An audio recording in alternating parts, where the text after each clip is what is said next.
Monday morning. We have made it through this month.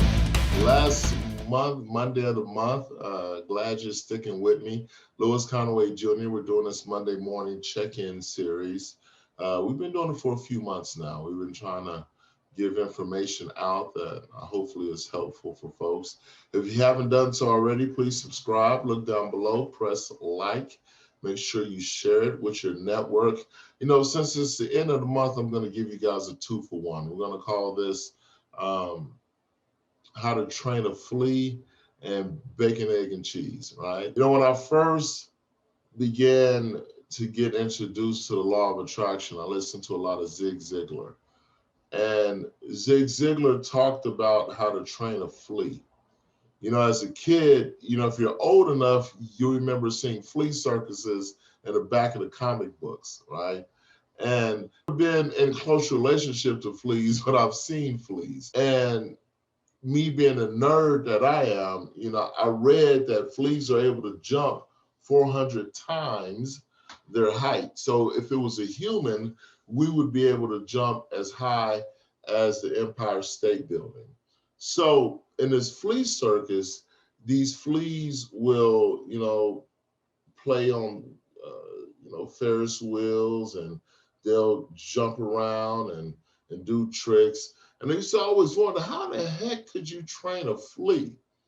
Well, the process is you take a flea and you put it in a container that has a lid.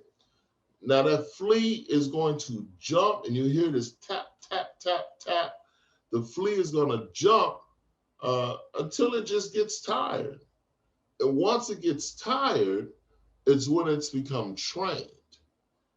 And its instinct will kick in. Its survival instinct will kick in.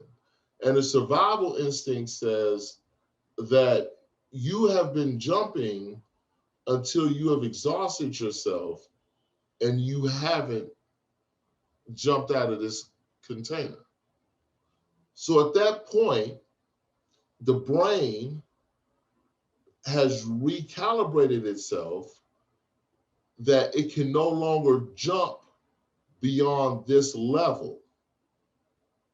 So once you take the lid off, that flea won't jump as high as that lid was.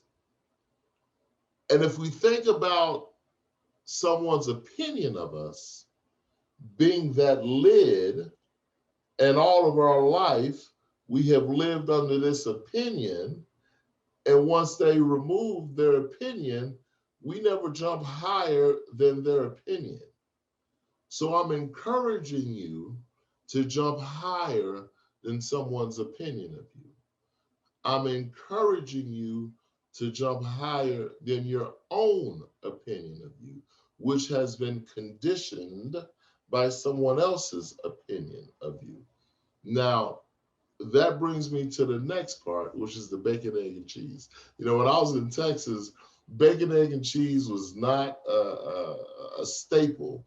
Bacon, egg, and cheese was not something you could go into a corner store and order. Well, in New York, bacon, egg, and cheese is a staple. And it made me think about something, right? There's 3 components, right? With the bacon, egg, and cheese, you've got the chicken, you've got the cow, and you've got the pig. But if you look at it from a perspective of commitment, it'll help you understand. You see, the chicken was able to contribute an egg, which is something that, takes some effort from that chicken. And it's something that only the chicken could bring to the table when you talk about a bacon, egg, and cheese. The cow was able to provide the milk, which again takes some effort and only something that the cow could contribute to the bacon, egg, and cheese. But the pig, you see, the pig, in order to give up the bacon, he had to give it all up. So when you're thinking about your legacy, are you the bacon, the egg, or the cheese? Y'all have a good rest of your Monday. I appreciate you checking in with me. We'll do this every Monday. I will see you on the 1st. That's the first Monday. We got a short month. You know, they always do Black folk. Anyway, that's another story. We'll talk about that later. All right, y'all have a good one. Appreciate you so much.